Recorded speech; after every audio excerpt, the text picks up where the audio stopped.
Et j'accueille mes camarades du soir. Bonsoir Gilles-William Goldnadel. Bonsoir. Bonsoir Jules Torres. Bonsoir Pierre. Journaliste politique au Figaro. Au JDD. Pourquoi est-ce qu'on m'a mis au Figaro ?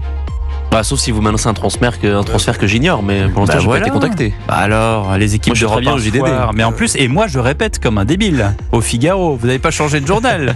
Pas encore. En plus, j'ai un stylo du journal du dimanche. Que je vous ai offert. Que vous m'avez offert. Bon, voilà, journaliste politique au journal du dimanche, c'est fait. Bonsoir Michel Auboin. Bonsoir. Merci d'être avec nous, ancien préfet, ancien inspecteur général de l'administration. Vous êtes auteur de Le défi d'être français aux presses de la cité. On va parler de cette nouvelle loi immigration. J'ai l'impression qu'il y a un seul homme qui la veut, cette nouvelle loi immigration, c'est Bruno Retailleau. Il était sur France 2 ce matin. Moi, je ne veux pas aller au-delà de ce qui a déjà été voté, mis à part la disposition sur la durée de rétention. Ouais. Il y a une loi qui a été votée à une écrasante majorité, il y a quelques mois, il y a à peu près 1 an, par l'Assemblée nationale. Donc cette loi, elle a été censurée pour des motifs de pure forme. Ouais. Par le Conseil constitutionnel. Moi, j'espère qu'on va pouvoir être capable de remettre ce travail justement sur les assemblées pour qu'on puisse voter enfin ce texte, car encore une fois, il a été voté à la majorité. Michel Auboin, il est nécessaire ce nouveau texte ou rien ne va changer ? Ah oui, je pense qu'il est absolument nécessaire, oui, parce que d'abord, il faut se rappeler effectivement de cette loi qui avait été votée, qui a été détricotée par le Conseil constitutionnel. Édulcoré. Saisie par évidemment tous les opposants à toutes les réformes sur l'immigration, mais aussi saisie, il faut pas l'oublier, par le président de la République lui-même. Ce qui était quand même une première.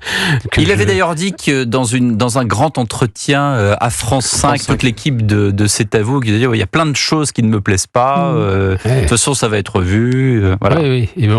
Et il avait désavoué, son propre gouvernement dans cette affaire. C'est la 3e fois que c'est arrivé dans l'histoire de la 5e. Oui, ça arrive très peu souvent. Ouais. Et un texte qui, c'est vrai, émanait de Gérald Darmanin, mais aussi du Sénat, et Bruno Retailleau était à la manœuvre à l'époque, et ce texte qui a fait consensus d'une certaine façon dans une grande partie de l'Assemblée. Je pense que c'est un texte qui fait aussi consensus dans chez une grande partie des Français. Il suffit de regarder les sondages. C'est ça pour JDD, Europe 1, CNews, effectivement, et on a eu plein. Ça paraît complètement évident. Alors, ce qui est très étonnant quand vous regardez Internet, c'est que vous apercevez que si les Français sont majoritairement pour réguler l'immigration, par contre, l'opinion que vous trouvez sur Internet, qui est l'opinion des juristes, qui sont très nombreux, des avocats, Pas de tous les avocats. Non, pas de tous les avocats, mais d'une grande partie des avocats qui défendent quand même les migrants. Enfin, et puis toute une certaine partie de la bien-pensance parisienne, tous ces gens-là. Et puis les organisations, la CIMAD, plus tous ceux qui en vivent d'une certaine façon. Et tous ceux qui en vivent. Bon, et ce qui veut dire d'ailleurs que dans une affaire comme ça, on a des procureurs ou pas d'avocats, ou le contraire, des avocats d'un côté et pas de procureurs de l'autre. C'est-à-dire qu'on a systématiquement des gens qui sont contre, qui s'expriment en tant que contre, et des Français qui comprennent pas pourquoi il fallait être contre. C'est vraiment une situation assez sème la zizanie, surtout pour que personne ne comprenne, si je comprends bien. Je pense qu'il y a un peu de ça. Bon, donc je crois qu'il faut... Nous devons, je pense, réguler. On peut être contre, évidemment. Moi, j'accepte toutes les opinions. Les gens qui me disent il faut ouvrir totalement les frontières et demain on sera noyé dans le multiculturalisme. Si c'est leur souhait, s'ils pensent n'y perdre rien, c'est leur sujet, c'est pas le mien. Moi, je pense qu'il faut réguler l'immigration et je pense qu'une grande majorité des Français le pensent aussi et l'expriment ainsi. S'il faut la réguler, toute une série des mesures qui avaient été proposées étaient assez évidentes.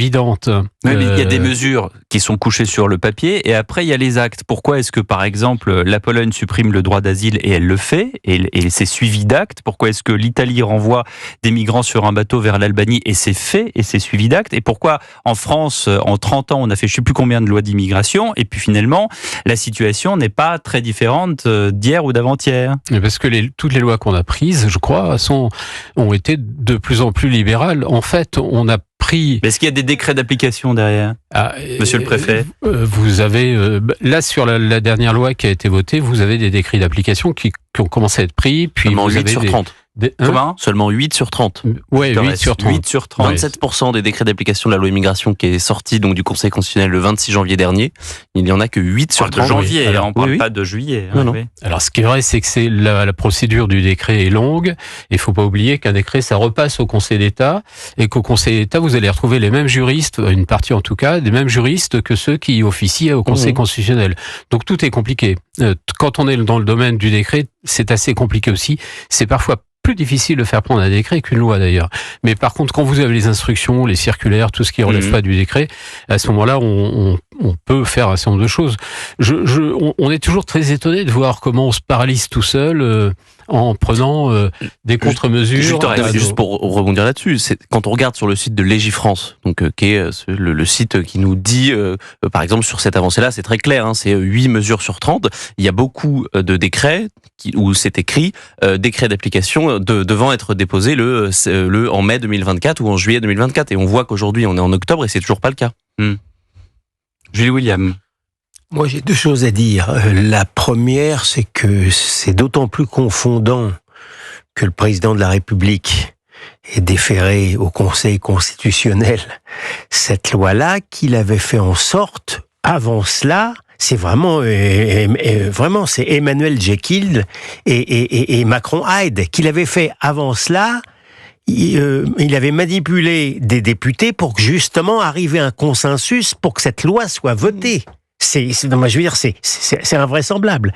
Et deuxièmement, le vote, la façon dont le Conseil constitutionnel s'y est pris, ça montre que vous pouvez avoir ce qui est terrible. Vous pouvez avoir le peuple derrière vous. Vous pouvez même avoir, pas aujourd'hui, mais hier, une majorité derrière vous.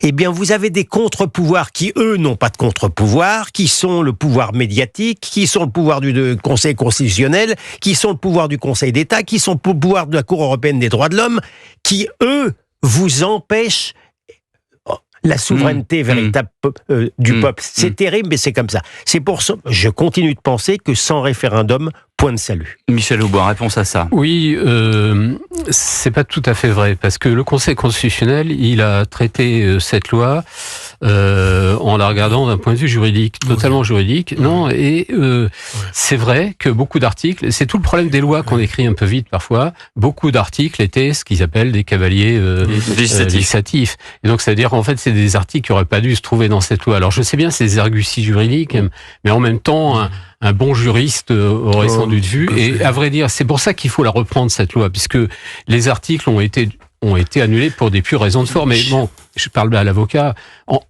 Aujourd'hui, dans la justice et dans presque tous les types de juridictions, une grande partie des procès, sont annulés pour des raisons de forme. Écoutez, malheureusement, je connais pardon de vous le dire, c'est l'avocat qui vous répond. Je connais la sociologie des journalistes, je connais la sociologie des magistrats. Je sais un Conseil constitutionnel qui a sauvé d'une certaine manière la mise de monsieur Cédric Herroux, qui allait chercher de l'autre côté de la montagne des migrants irréguliers, en inventant de toutes pièces un principe de fraternité qui n'existe nulle part. Alors ça, je suis parfaitement d'accord. Bon. Non, mais là, je suis parfaitement d'accord. Il avait complètement outrepassé.